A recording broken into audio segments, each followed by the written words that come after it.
ओम शांति। बाबा नु एक मंत्र है कि तुम ब्राह्मण बच्चों का मुख्य कर्तव्य है ज्ञान सूर्य से शक्तियों की किरणें लेकर के विश्व में। तो आ अनुरूप आनी जे सेवा कहीए એ સેવા છે મનસા સેવા। મનસા સેવા છે ઓલ ઇન વન સેવા। મનસા સેવાના ઘણા બધા ફાયદા આપણને ખબર જ છે કે વાચા સેવા કર્મણા સેવા કરતા પણ એ ઉત્તમ સેવામાં ગણાય। આપણે અહીંયા બેઠા બેઠા આખા વિશ્વની સેવા કરી।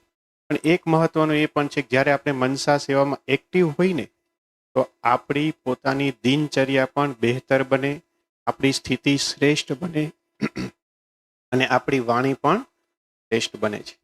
તો આ બધાનું મહત્વને સમજતા આપણા ગુજરાત ઝોન તરફથી આપણા યજ્ઞ તરફથી મનસા સેવાનું ગ્રુપ બનાવવાનું નક્કી કર્યું। મનસા સેવા માટે કોઈ આપણે એક્સ્ટ્રા કોઈ ટાઈમ આપવાની પણ એ બહુ સરસ ડિસ્કસ થઈ। એવું નથી કે ઘણી વખત મનસા સેવાનું નામ સાંભળીને કે ભાઈ અમારે બેસવું પડે, એવું નહીં। આપણી જે રેગ્યુલર દિનચર્યા હશે, અમૃત વેલા હશે, એમાં જ આપણે સમય ફાળવીએ 5 મિનિટ, 10 મિનિટ કે 15 મિનિટ, અને એક લક્ષ્ય આપણને આપવામાં આવે, લક્ષ્ય ઉપર આપણે જ્યારે એની ઉપર અટેન્શન આપીને કરીશું તો 100% આપણને એમાં રિઝલ્ટ મળે।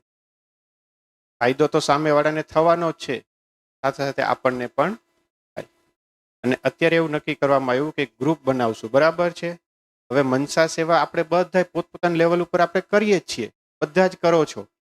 પણ જો એક વસ્તુ છે, આ મોબાઈલ છે, આ મોબાઈલથી મારે બહાર વાત કરવી હોય તો એના માટે શું જરૂર પડે? પહેલા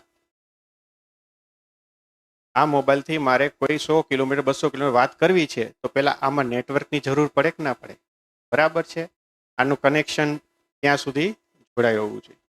એવી જ રીતે મનસા સેવા કરવા માટે પણ આપણી અંદર એવી કઈ કઈ ક્વોલિટીની જરૂર પડે, કઈ રીતની બાબતોનું આપણી અંદર અટેન્શન રહેવું જોઈએ, આ બધી બાબતોનું ઝીણવટપૂર્વક આપણે ચર્ચા નેક્સ્ટ મિટિંગમાં કરશું।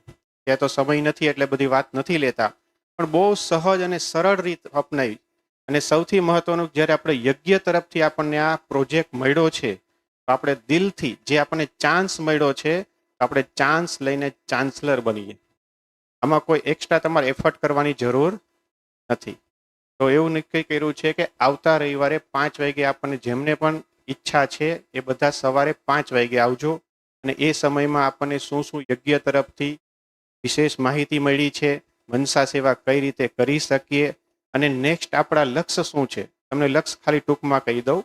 આપણો 2 મહિનાનું આપણે લક્ષ્ય મળી ગયું છે। પહેલા 15 દિવસ સ્વ માટે, કોના માટે? સ્વ માટે।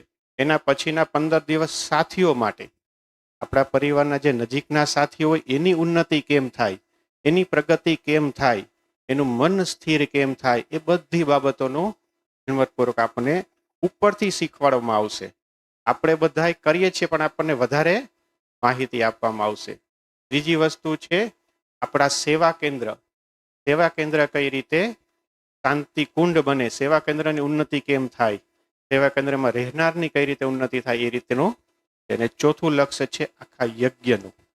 યજ્ઞમાંના મધુબન, બધા બાબાના ઘર બધું આવી ગયું। સેવા કેન્દ્રમાં બીજા ઘરે પણ યજ્ઞમાં પણ કઈ રીતે વિઘ્ન બનીને ખૂબ સરસ રીતે સેવા થાય। આ 4 આપણને ટોપિક 2 મહિના માટે મળ્યા છે। પણ આનું આપણે ક્યારે ખબર પડશે? કે જ્યારે આપણે સાથે બેસીશું અને ચર્ચા કરીશું તો ખ્યાલ આવશે। અને આમ જોવા જઈએ ને, બેન હમણાં 2 દિવસ પહેલા કહેતા હતા, રાજુભાઈ મૂર્તિવાળા કહેતા હતા, આખા ગુજરાતમાં જો સૌથી સરસ સેવા કેન્દ્ર જોવું હોય તો સરથાણા જુઓ। તો મને ખૂબ અંદરથી આમ એક કહેવાય ને કે ફિલિંગ આવી કે ના, બાબાએ સરસ એવું ઘર બનાવ્યું છે કે જે ગુજરાતમાં રોલ મોડલ ભાઈ। તો શું આપણે મનસા સેવામાં પણ ઇન્વોલ્વમેન્ટ થઈને કોઈ એમ કહે કે આખા ગુજરાતમાં જો મનસા સેવામાં એક્ટિવ ગ્રુપ હોય ને તો જોવું હોય તો વરાછામાં સરથાણામાં જાજો। કરી શકીએ કે ના કરી શકીએ? અને બહુ સરળ છે। બેન પૂછે છે કે કોણ કોણ 5 વાગે આવશો, હાથ ઊંચો કરો। સરસ। અને બહુ મજા આવે, બહુ એટલી નાની નાની ટીપ, અને અત્યારે સમય નથી, એટલા ઉદાહરણો આપ્યા, કેમ કે આખા ગુજરાતના ટીચર બહેનો આવ્યા હતા, મેન ભાઈઓ હતા, એટલા ઉદાહરણ આપ્યા હતા કે આમ એમ થાય કે ના આવી આવી વસ્તુનું રિઝલ્ટ મળે. ખાલી એક જ શોર્ટ દઉં. એક બેન છે કે મારે 4-5 ભાઈ બહેનો ખાલી સેવા કેન્દ્રમાં આવે. કેટલા? આપણે કેટલા છીએ?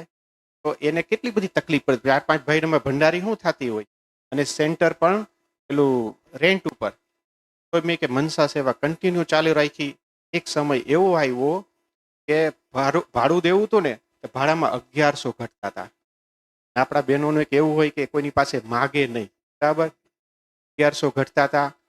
નેક્સ્ટ ગુરુવાર હતો, ભોગ બનાવવા માટે તેલ નહોતું. છતાંય નિશ્ચિત થઈને મનસા સેવા ચાલુ રાખી.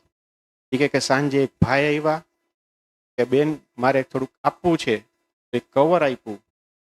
કવરમાં 1100 અને પાછો સાથે એક તેલનો ડબ્બો પણ લઈને આવ્યા. બોલો, આ મનસા સેવાની કેટલી એનું બસ મન સ્થિર રહેવું જોઈએ. અને આનાથી આપણને પણ પોતાને કેટલો બધો ફાયદો. આ બધી ચર્ચા આપણે કરીશું સ્ટેપ બાય સ્ટેપ, અને આપણને મધુબનથી જે ગાઈડલાઈન મળશે એ પ્રમાણે આપણે ચાલીશું. તો 100% 5 વાગે આપણે આવતા રવિવારે મળીશું. અને એવો પણ પ્રયત્ન છે કે એના પછીના રવિવારે જો આપણને આપણા મન શ્રીકાંતભાઈ કે આપણા કોઈ અંબિકાબેન કે કોઈ જે ફ્રી હશે, તો મનસા સેવાનું જે ગ્રુપ બન્યું હશે ને, બરાબર, આપણે સ્પેશિયલ મુલાકાત કરીશું. બરાબર, ખ્યાલ આવી ગયો?